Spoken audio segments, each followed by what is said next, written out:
As you can tell, I'm back in the man cave in the South 40. Found this piece of wood and I decided I wanted to use it to make something. And I want to do a little bit of whittling. I wanted to make a bigger spoon. I was trying to think what I would use that spoon for. Well,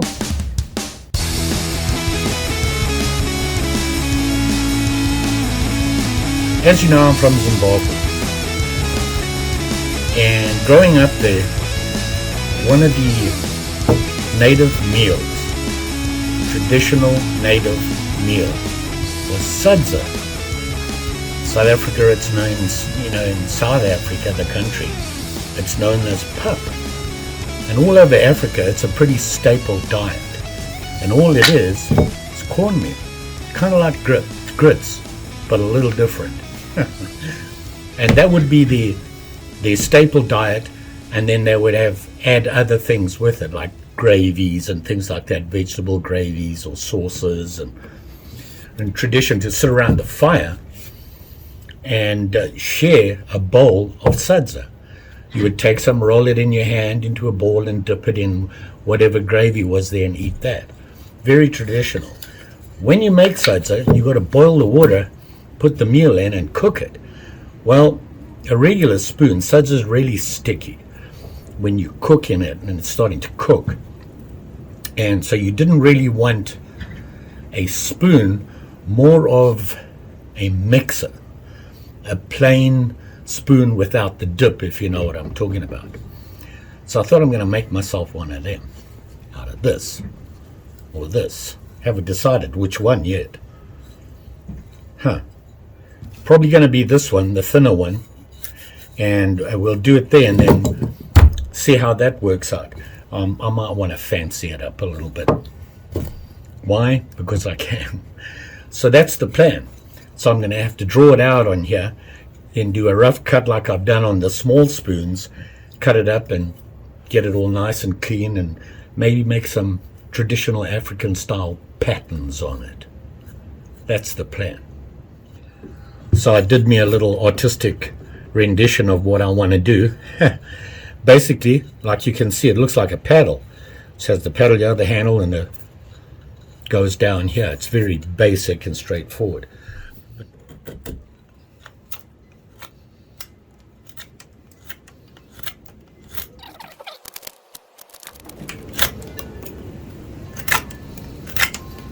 Just gonna get it down to a rough size and shape. I love this knife, and it's great for carving. It's a little bit too big for whittling, especially the small stuff. So I did order myself a different one. It's just a basic kit that I want to try it out. I want to see if it works. If it does, I know Mora have one, and I'd rather have a Mora simply because they are a way better knife than most people can make.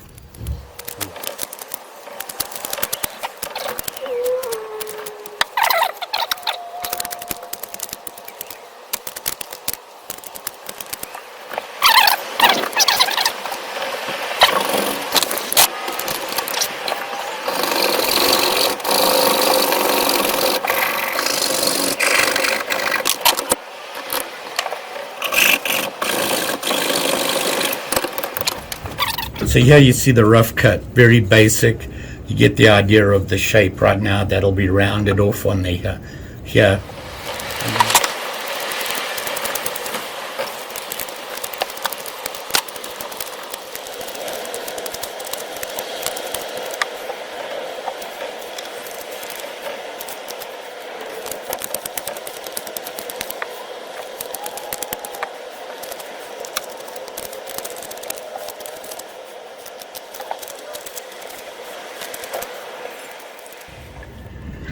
So there you saw I got rid of all the rough cutting is done, and you can see the shape of the spoon. Now, like I said, it doesn't have a bowl. It's going to be flat, but I want it to be reasonably the same on both sides so that it looks even and symmetrical. And then we're going to do something with the handle and make the handle pretty it up. This is my excuse to have sadza. I love sadza. Grew up on that stuff. I can see a bunch of suds of meals coming using my suds of spoon.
Did some basic carving here. I'll put a flat surface here because I want to try some of that pattern on the handle here and see if I can get it a little bit more delicate and than I've done before. So I wanted a flat surface to work with and maybe put a little bit more pattern on it. And you can see there's no scoop to the spoon. You don't want that. Suds is very sticky and it's going to get in there and you're going to have to scrape it out to get it out. Flat like this, hopefully that'll stop it from just sticking in the bowl. There's some issues with the wood here. I don't know if you can see this, but let's see if we can get it to focus. See there? That is a bug got into the piece of wood there. But I'm going to leave it in. I don't know if I want to fill it. I may have to, just to give it some support. And you can see how they've eaten away at it. I'm going to clean it up a little bit more. I just did the rough sandpaper. This is 80 grit that I was using. And I'll go down to something a lot less than that. Probably, well, I don't know, 320, something like that. And hopefully that'll clean it up. I'll put the pattern on, see how it looks. I don't want, if I'm going to put the pattern on, I don't want to stain it. So it's going to be a little bit slightly darker than this when I put the linseed oil on to bring out the markings I'm going to put on. Kind of liking it. To be honest, it's really small for a salsa stick. If you were feeding a family, this is no good. You're going to have a big bowl and you're going to need to really get in there to mix it up. I'm planning on doing some cooking by the fire just for myself, some salsa. I don't want to share my salsa. So I won't be making that much. And this will probably work. Plus, I don't want it getting too big to carry around. Might do something here, put a lanyard or something on it. Really nervous about drilling in here because they're so thin and you drill in it cracks. So I have to figure out a way there. I think I might tape it up and drill in, and that'll give it some support. Just to get a little lanyard string or something through there. And hopefully we'll have a pretty little salsa fork. So I'm going to work on the smoother sandpaper, and then once we're there we'll start doing some patterns and things, and hopefully I won't screw it up. Don't hold your breath.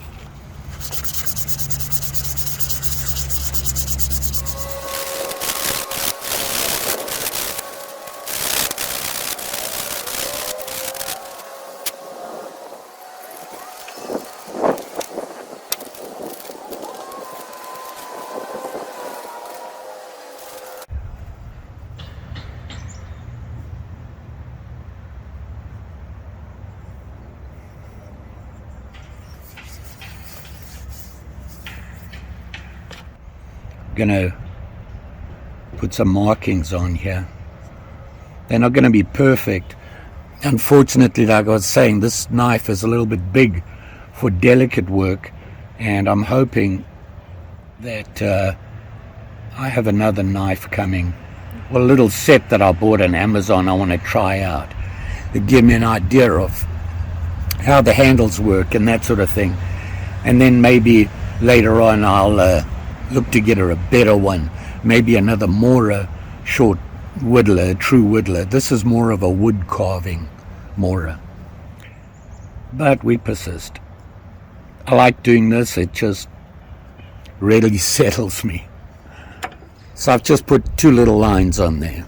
I don't know if you can see. It's really hard to see. They're not straight or anything. But like I said, I'm learning. So now I'm just going to fill in. Really do a good job. I know that Kurt uses cinnamon. Maybe I need to take a run to the store. I'm personally not a cinnamon fan. I just find it too overpowering for me. Yep, I don't even like cinnamon rolls. I know. Maybe, put some on the sandpaper and put it on my finger and see if I can get it in that way. Oh, that might be better. Oh yeah. Look at me, full of good ideas. Okay, now I've got a lot of lead on here. Maybe that wasn't such a good idea. Getting it off, it's going to be a problem. But I want to see, you can see the lines are there a little bit better. I hope. Now we got to clean it all off. And I'm going to do that using some. Wipe my hands off on my working cloth here. I do my own laundry, so I have to deal with my messes. And let's just give it a quick once over with some light sandpaper. Oh boy. This apparently wasn't such a good idea, but we'll see. Or at least most of it. Maybe just wipe it off. Remember all those marks on the wood? Look, it went straight into that, so gonna have to be a little bit more delicate putting on the lead. Maybe cinnamon, that's the trick to it. Maybe that's why they use cinnamon. Live and learn. Certainly brings out all the imperfections. Oh well, what do you do? Actually kind of like the way that worked out. So now you should be able to see, you can see the lines a little bit better in there. So maybe that'll work. And now I'm going to put some patterns on here, which, like I said, with this knife, is not going to be easy.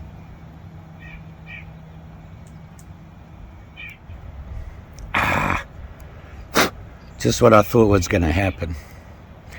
For some reason, the wood is nasty right there. Don't know if you can see that. And of course it chipped off. But hey, living and learning here. Alright, we got some patterns on here. Hopefully you'll be able to see what I'm talking about. Can you see that? So now I'm going to put some lead on it. Let's see how that happens. There you can see probably a little bit better my basic patterns. Really difficult to work with the big Mora. But I think I'm going to get a damp cloth and go over it when I'm just done giving this a touch up. Or even better, just my wet finger. A clean one that hasn't been cut. Saliva. Works like a charm. My basic little patterns on you. See how that's going to work out. I think I'm going to go and put some linseed oil on.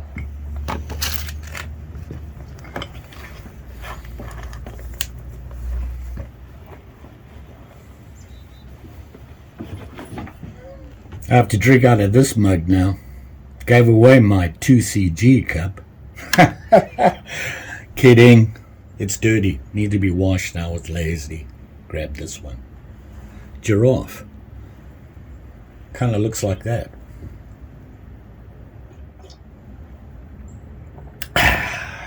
Coffee. Life without it, no life at all. Here's the spoon, and you can see the patterns I put on there. So I'm going to put on the linseed oil now, and let's hopefully it'll bring out that pattern. Not very fancy, but hey, it's a test really. I think for an eating utensil, you might want to use vegetable oil, and that's it. You don't want anything else on it, I would think. I don't know if putting the acrylic on is such a good idea, but this is all learning for me, so here we go. Let's see what happens. Well, it really does bring it out. I think I'm going to have to get some cinnamon, because I think it'll look better. Pretty sure that's why Kurt's been using it. Okay, I'm impressed. Yeah, I impress myself a lot. I'm my greatest fan, besides you guys, I hope. So there's the back. You can see there the lines. It really brings the lines out. And here's the front. And it's kind of bright in here, but you can see how it brought it out. Huh! Very basic patterns. I didn't do anything fancy. Just trying it out. Can't wait to get that a true whittling knife. Smaller, shorter blade, sharper, works better. This notcher was right in the right place. Look at that. I planned that. I'm going to let that dry out a little bit, put another coating on it, and then put some acrylic on. All this hard whittling has made me hungry. I feel a Sudza meal coming on. What do you say? Yeah, Sudza. It's what's for dinner. Okay, as you've realized, I'm obviously in the kitchen in the cottage. I was planning on making Sudza outside, at a fire, the traditional way, have the fire going and actually cook it on the fire. Had some things going on, so I wanted to get the video finished. So what I'm going to do is I'm going to do it in the kitchen with you, and I'll show you how we make it.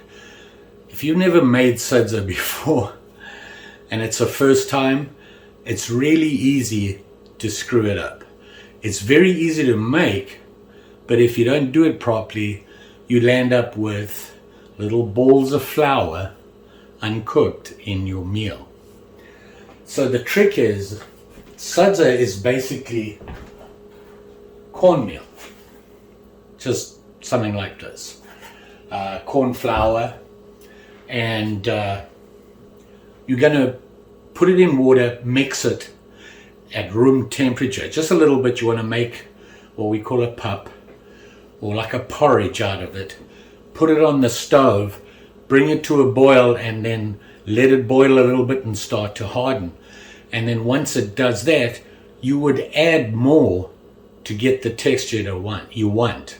The thing is, you got to get it mixed up properly, and that's why you want to mix it before you boil it, so that the mix is good and there's no lumps in it. Obviously, you want to eat something with it. I got to tell you that Sudza on its own really has no taste. So they normally have a relish with it, some sort of sauce or gravy or something. All I'm going to do tonight is make myself a tomato and onion gravy.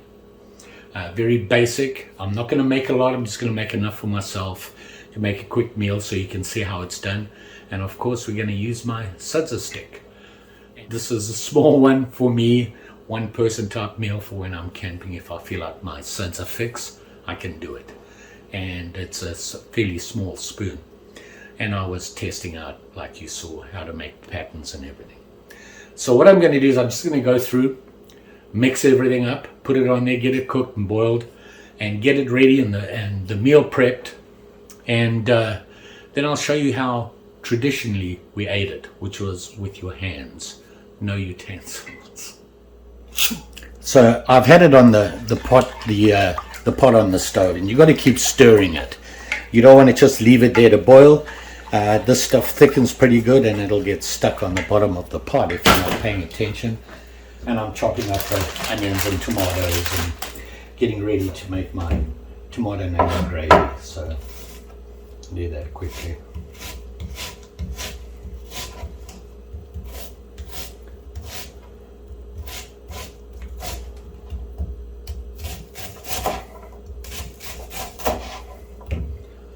So we have some tomato and onion here. I'm going to put a little bit of olive oil in the bottom of the pot. So I'm going to start making the tomato and onion gravy. All I'm going to do is going to throw the onions in first, let them get nice and clear, and then add the tomato.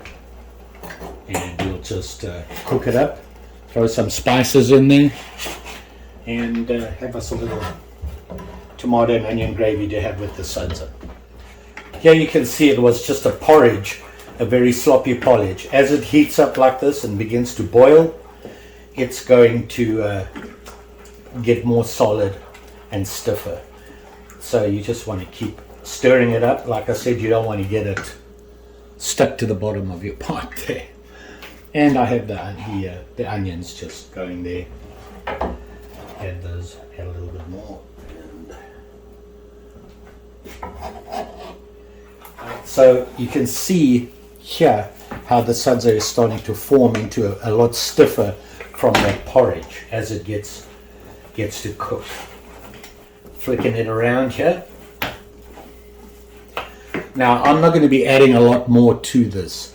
This is more than enough for me, but I'm going to have to add some more as it thickens up like this. So just keep going with it. And then all I'm going to do is just add a little bit, just to thicken it up, and keep mixing. And you're going to see it starting to form into like a more solid, rather than that porridge. And that flat part of the spoon, can you see I can do this and it comes off real easy, which makes it a lot better.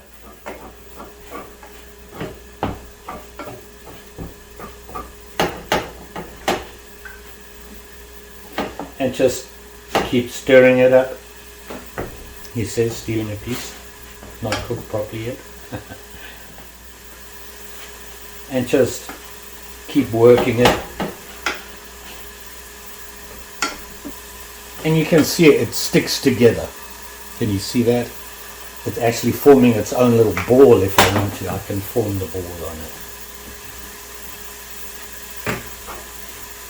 My salsa stick's holding up. It hasn't broken, cracked, anything yet, so things are looking up. So that's probably good for me. I have more than enough there. My onions are going, so I'm just going to use a real spoon and just get the onions.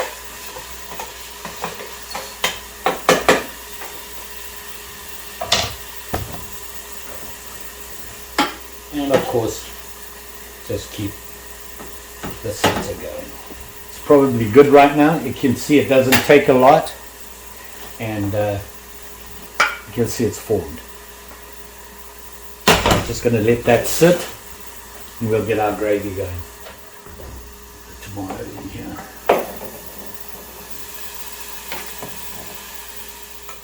We'll let that cook. Now you can add spices. I'm just going to put a bit of pepper. I am on a low sodium diet, obviously health reasons, so I won't be putting any salt in, but you can add salt or whatever spices you want. Traditionally the meals are like a tomato and onion gravy, or collards is very popular. They do have meat. You can make a small stew that you can dip into and things like that. So a lot of different choices. And you can see here the sudsy is very stiff right now. Now, I don't mind my sudsy being stiffer. I like it that way because I like to roll it into a ball and then dip it in the sauce, which is the traditional way of doing it. So I've got the sauce and the sudsy together here, and it's cooked. And I've just left them in the two pots. Now, if you can imagine sitting around a fire with bigger pots and maybe a couple of different sauces, and everybody's sitting around the fire on their haunches, everybody's washed their hands, they're ready to eat. So what you're going to do, this is a communal meal. Everybody eats out of the same bowl. So growing up, we would all be sitting around the fire. And then what you do is just what I'm going to do now. You would grab the sudsy, roll it into a ball in your hand, dip it in the sauce and eat it. So this is how it's basically done. So you've got your sudsy here. I would grab some, and you can see I can just roll it into a ball, and then I would dip it in the gravy, pick up some gravy with it, just like that, and pop that in your mouth.